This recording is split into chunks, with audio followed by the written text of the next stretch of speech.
उसका चिन्ह पिता पुत्र पवित्र आत्मा के नाम पर आमीन। धन्यवाद धन्यवाद धन्यवाद हे पिता परमेश्वर पवित्र आत्मा प्रभु यीशु मसीह, आपकी स्तुति महिमा प्रशंसा बड़ाई हो, आपकी जय जयकार हो आपके बेटे बेटियों के जीवन में प्रभु।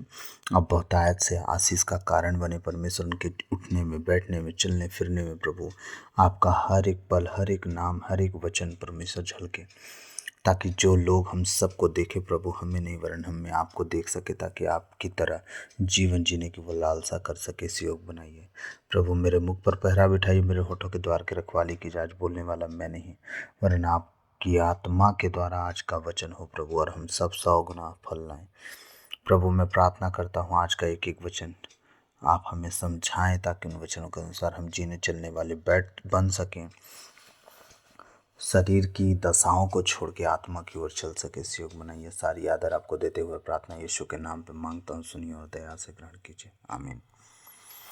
आइए सबों को जय यीशु।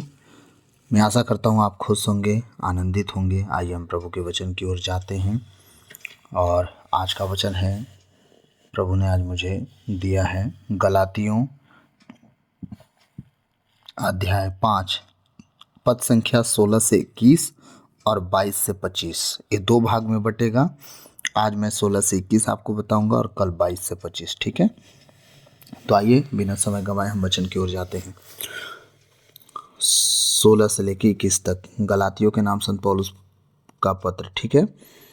और ये नया विधान में है, पेज नंबर 293 पेज पे मिलेगा।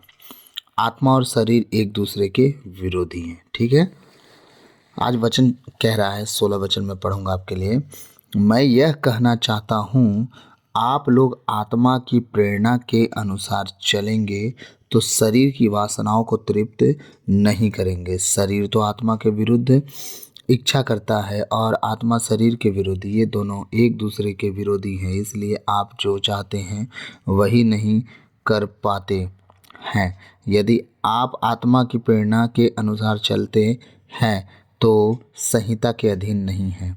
शरीर के कुकर्म प्रत्यक्ष हैं, अर्थात व्यभिचार, अशुद्धता, लंपटता, मूर्ति पूजा, जादू टोना, बैर, फूट, ईर्ष्या, द्वेष, क्रोध,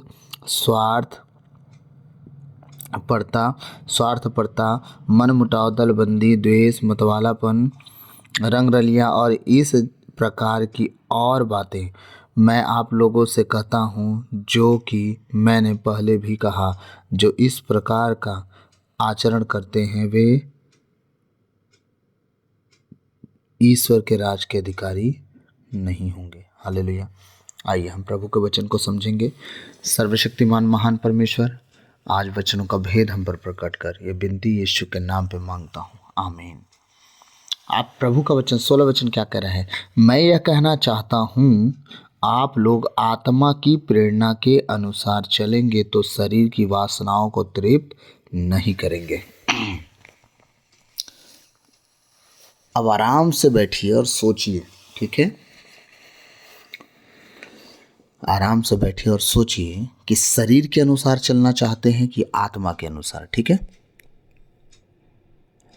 तो आज शरीर के हर एक कामों को आपके सामने दिखाया जाएगा और कल आत्मा के काम दिखाए जाएंगे, ठीक है। तो आप तय करेंगे कि आप शरीर के अनुसार जीना चाहते हैं कि आत्मा के अनुसार जीना चाहते हैं। वचन क्या कह रहा है? मैं यह कहना चाहता हूँ, ये पौलुस लिख रहे हैं आत्मा की प्रेरणा से, अपनी मर्जी से पौलुस कुछ बातें नहीं लिखे हैं।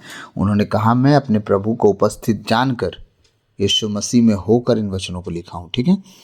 आप लोग आत्मा की प्रेरणा के अनुसार चलेंगे तो शरीर की वासनाओं को तृप्त नहीं करेंगे। हाँ, आत्मा की प्रेरणा के अनुसार, उसके चलाने से। आत्मा का प्रेरणा मतलब आत्मा जो कहता है वो करना, ठीक है। तो शरीर की वासनाओं को तृप्त नहीं करेंगे। अब ये बताइए कितने लोग हैं जो आत्मा के चलाए चल रहे हैं? अगर आप आत्मा के चलाए चल रहे हैं तो मैं सच कहता हूँ, सबसे पहले जो कष्ट में है, तकलीफ में है, बीमार है, ठीक। और आप आत्मा के चलाए चलने वाले लोग हैं तो आपके अंदर साइन होंगे, कुछ चीज़ों का लक्षण दिखेंगे, कुछ चीज़ों का। पहला लक्षण, आप बाइबल पढ़ने वाले होंगे। सब काम छोड़ के पहले बाइबल पढ़ते होंगे, ठीक है, लक्षण बता दे रहा हूँ, जो शरीर और आत्मा के काम जो होते हैं ना, शरीर में और आत्मा में कौन जी रहा है, उनके लक्षण बता रहा हूँ मैं। तो सबसे पहले तो आप बाइबल पढ़ने वाले व्यक्ति होंगे, पहला नंबर, ठीक है। दूसरा, आप उपवास करते होंगे, सबसे इंपॉर्टेंट। उपवास करने का मतलब आपका शरीर जो चीज़ मांग रहा है आप उसे नहीं दे रहे हो। उपवास का मतलब सिर्फ खाना पीना छोड़ देना नहीं होता है। जो लोग टीवी देखना चाहते हैं, अगर आत्मा की बातें समझ गए और प्रभु को जान गए तो आप टीवी देखना छोड़ दिए, ठीक है। प्रभु के अलावा किसी बात का मैसेज नहीं सुन रहे हो, नहीं देख रहे हो, ठीक।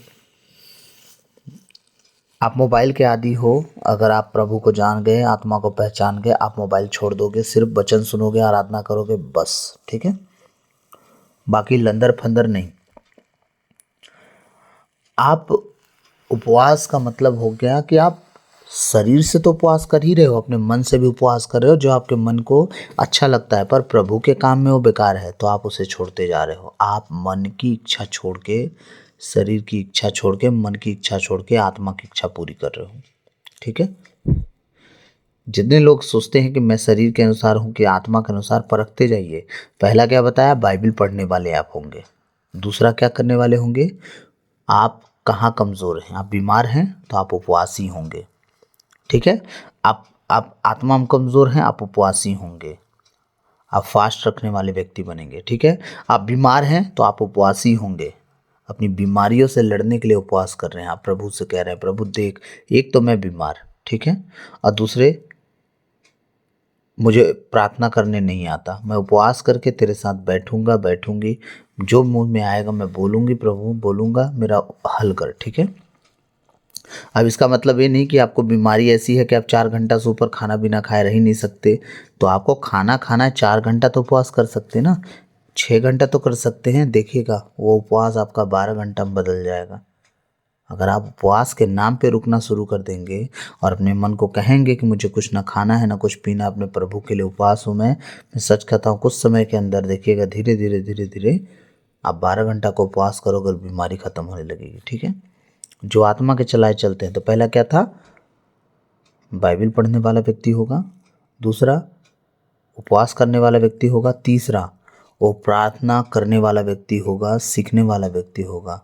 और चौथा, जो मैं बार बार बताता हूँ, आप संगति करने वाले, जीवित चर्च, जीवित कलीसिया, जीवित जगह पे आप जाने वाले होंगे।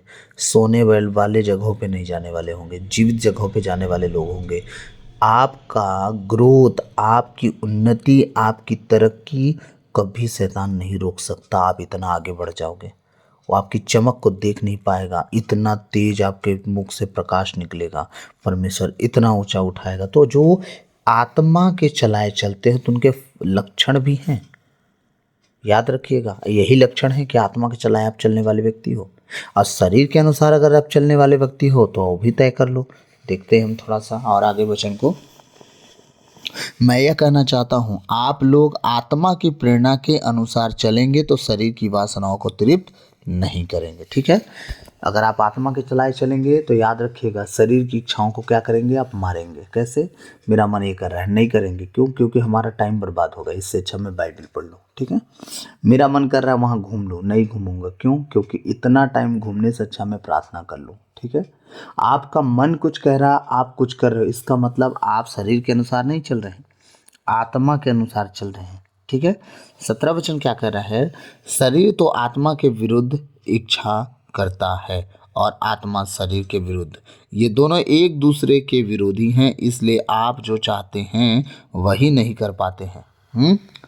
शरीर के विरोध में काम करता है, आत्मा के विरोध में। आत्मा कहता है तू प्रार्थना कर, तू उपवास रख, तू वचन पढ़, तू क्या कर, संगति कर। शरीर कहता है छोड़ यार, थोड़ा सो लेने दे, बहुत दिन में तो छुट्टी मिली, संडे तो छुट्टी मिलती है घर का काम काम काम, हफ्ते भर ड्यूटी ड्यूटी ड्यूटी, चलो आज सोते हैं, कुछ काम नहीं करेंगे, चलो हो गया, प्रार्थना होते रहेगा। मैं सच कह रहा हूँ, आप आत्मा के दशा पे नहीं, शरीर की दशा पे जीने वाले बन गए।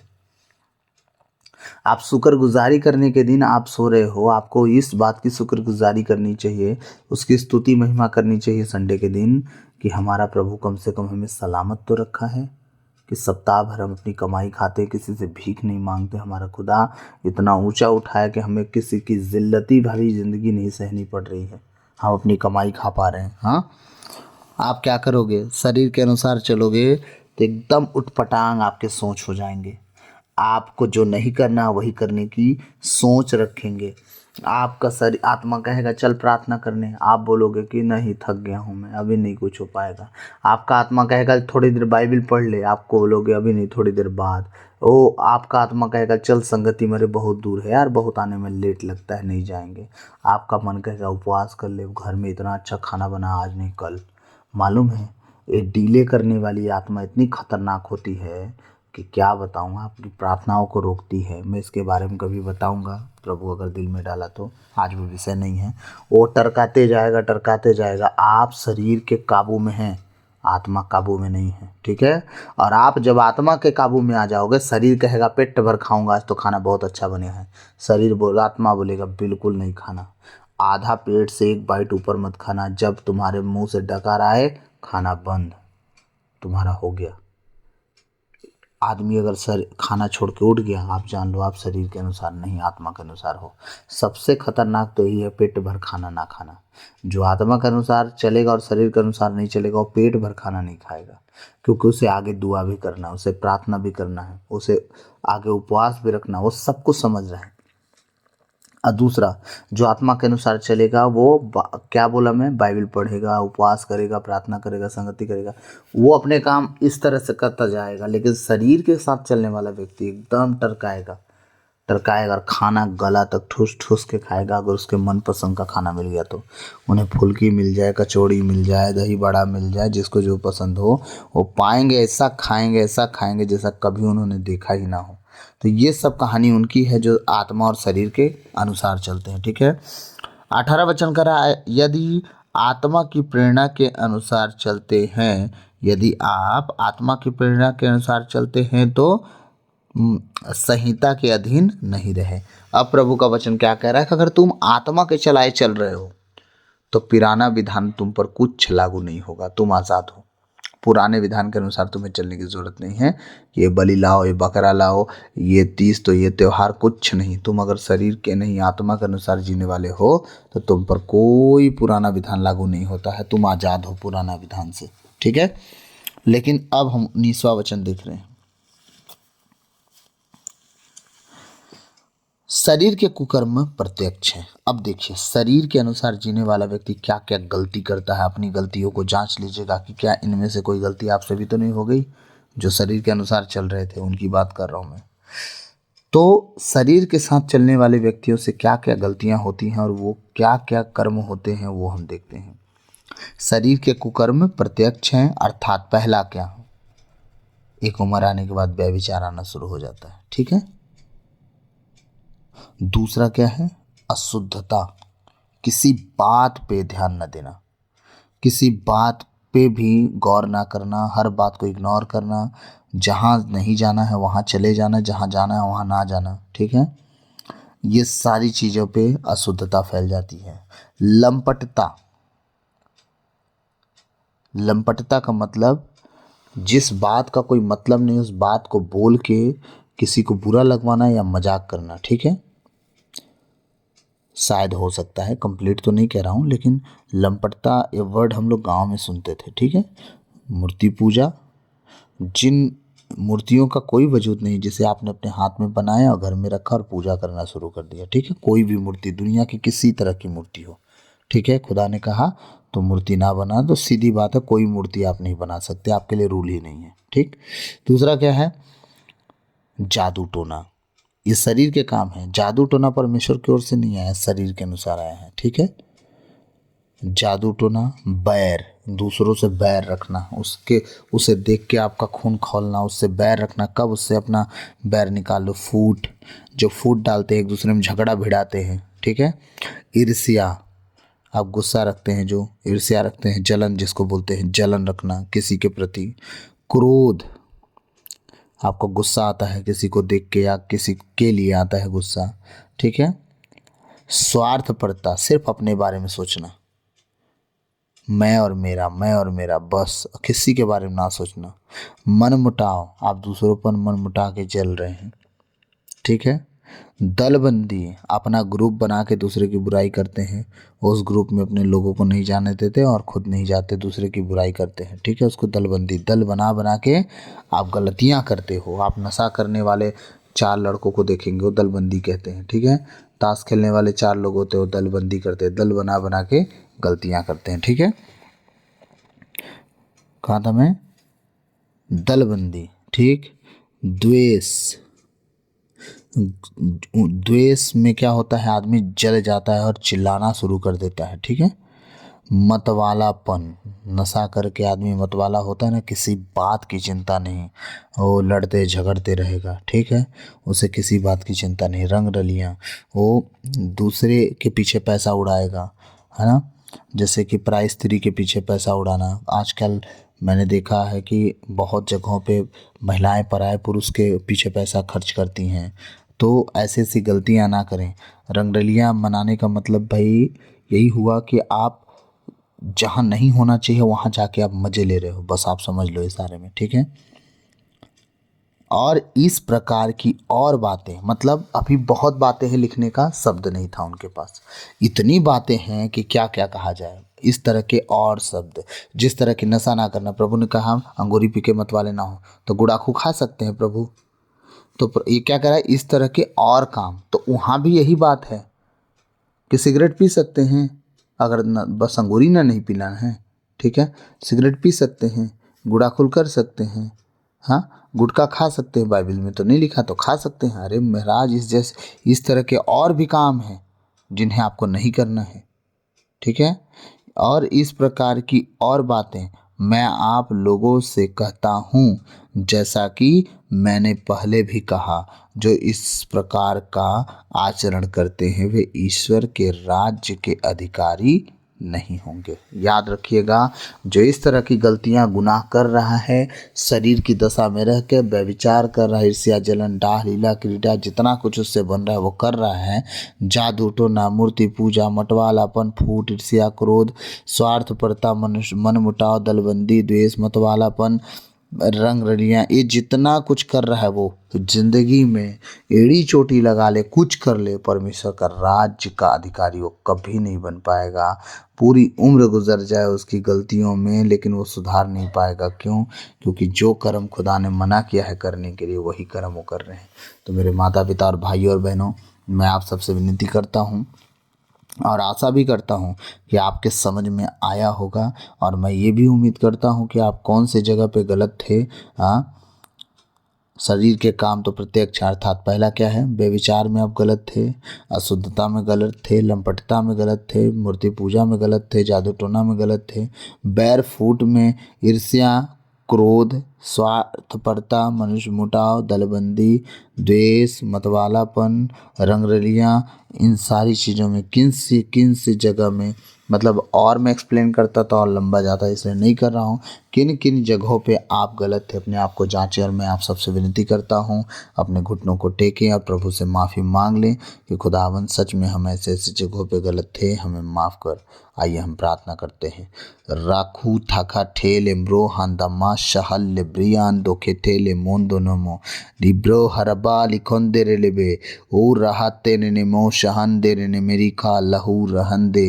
मैं कुछ चेहरों को देख रहा हूँ जो आज का वचन सुनेगा, और वो जवान बहनें हैं जो सुनने वाली हैं और उन्हें सुनने के बाद अपने जीवन में इन वचनों को लागू करने जा रही हैं यीशु मसीह के नाम से, और वो सच में पाप के रास्ते को छोड़ के प्रभु के रास्ते की ओर लौटने का प्रयास कर रही। खो रहान तो नमरा सा लबराहन देखे ठेले ब्रिया लबरा हाथूरा लंदोर लोबो शबाबा रबा डुखा ठल मुंदने में शाह लहोर यार यंदर लेबे। प्रभु पहला यूहन्ना 3:8 में आपका वचन कहता है, ईश्वर का पुत्र इसलिए प्रकट हुआ कि वह शैतान के सारे कार्य समाप्त कर दे यीशु मसीह के सामर्थ्य नाम से। और राखा ठाला बांधो, जितने मेरे इस आवाज़ को सुन रहे हैं सब आज़ाद हो जाओ, शैतान के सारे जाल से सारे बंधनों से छूट जाओ in the name of Jesus right now. और राबाबा राकांडो ने में से केटे लिब्रो हतर नमोंदे निम्री हाला हुरा अंदरेडबे शब्रूंदरण करण मोंदरण हाथ रिलेबेर यार यंदरेडबो। ओ प्रभु, मैं धन्यवाद देता हूँ तेरे इन बेटे बेटियों के लिए, इनके जीवन के लिए, इनके घर घराने के लिए। ओ राहत कटल ब्रंदरणमो शबरा हट्टे के ठेले ब्रिहाना मंदिर में। मैं प्रार्थना करता हूँ तेरी दया सदा इस शक्रुहा लब्राहन में हम पर बनी रहे, तेरी कृपा भलाई सदा हम पर बनी रहे प्रभु। तेरे बेटे बेटियां 100 गुना फलों को लाए। हो रा कांदो नम्राह सिक्रो लब्रो हंदेर में। Holi Holi Holi Holi Holi Holi Holi. Thank you Lord Jesus, thank you Lord Jesus. सारा आदर आपको देते हुए प्रार्थना विनती यीशु के नाम पर तब से मांगते हैं, सुनिए और दया से ग्रहण कीजिए। आमीन आमीन। God bless you all. मैं आशा करता हूँ आज का वचन आपके समझ में आएगा। प्लीज़ कमेंट करें और कल की प्रार्थना अगर किसी को समझ में आई हो तो ज़रूर कमेंट करें कि हम नेक्स्ट वीक में फिर से मैं आराधना प्रार्थना डालूं और चीज़ों पे ख्याल रखूं। ठीक है, तो गॉड ब्लेस यू। आप बचे, आपका घराना बचा जाए। सब लोग अपना ख्याल रखिए, प्रभु में बने रहिए। आमीन। सबको जय यीशु।